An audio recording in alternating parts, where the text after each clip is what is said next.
নমস্কার বন্ধুরা, আমি মধুমিতা। সামনেই হচ্ছে স্নান যাত্রা বা রথযাত্রা। পুরী জগন্নাথ দেবের মন্দিরে 56 রকমের ভোগ রান্না করে ভগবানকে নিবেদন করা হয়। সেই 56 রকম ভোগের মধ্যে আজকে আমি একটা স্পেশাল ভোগ রান্না করে দেখাবো, সেটা হচ্ছে নোটের শাকের ভোগ রান্না।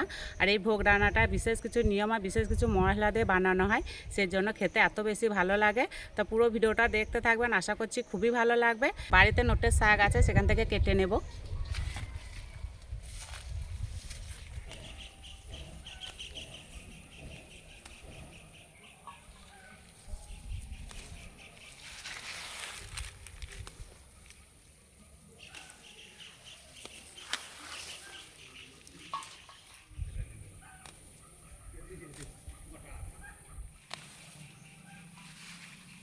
চলে যাব রান্নাঘরে।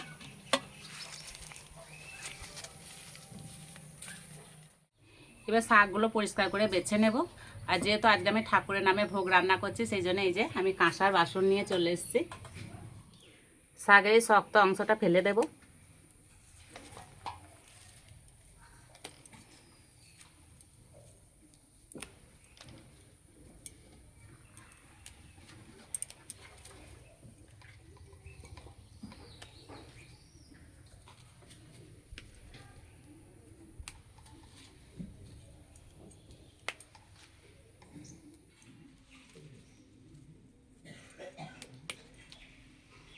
সব শাক বেছে নিয়ে এবার ছোট ছোট করে কেটে নেব।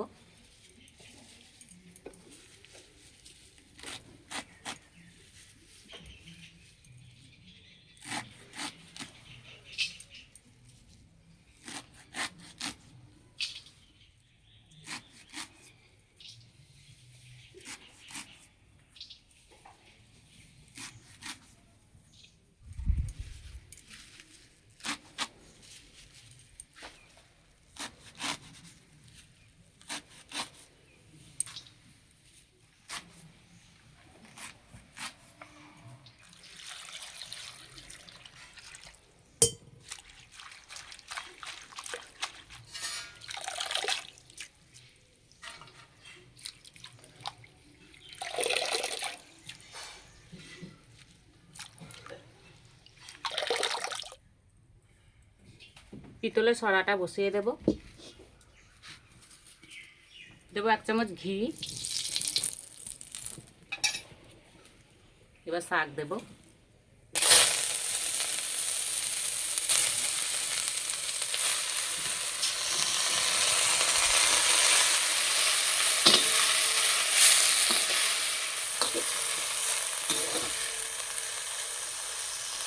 দেব সেন্দুক লবণ।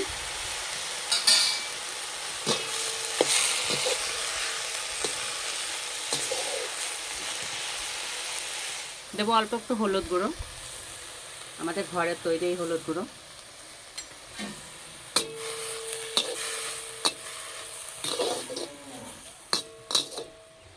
কিছুক্ষণের জন্য একটু চাপা দেব।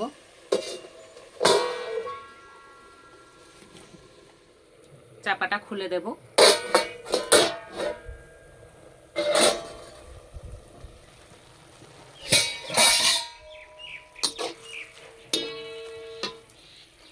এবার দেবো 2 চামচ নারকেল কোড়া।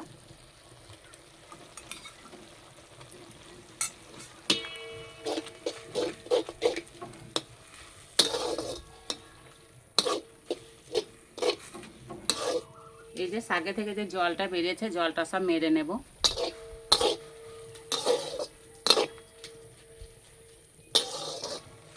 জল প্রায় মরে গেছে আর শাক সিদ্ধ হয়ে গেছে। এবার দেবো অল্প একটু চিনি।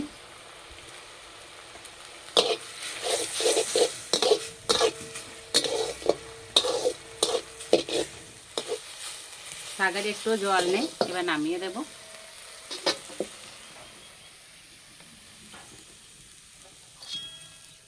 এখানে একটা হাতা নিয়েছি, হাতার মধ্যে একটু ঘি নিয়েছি। এবার ঘিয়ের মধ্যে দেবো গোটা জিরে।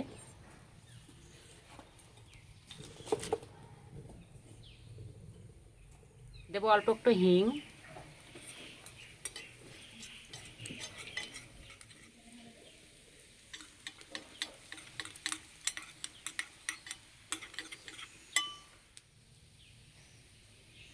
এবার এই শাকের মধ্যে ঢেলে দেব।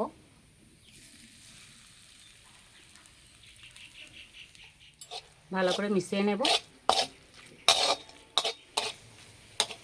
এবার তুলে নেব।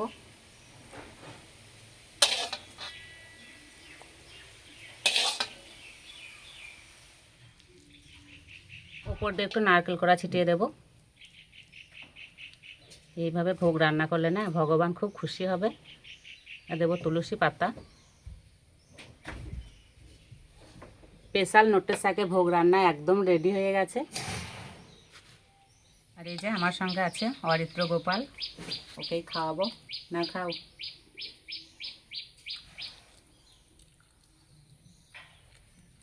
কেমন হয়েছে? ভালো।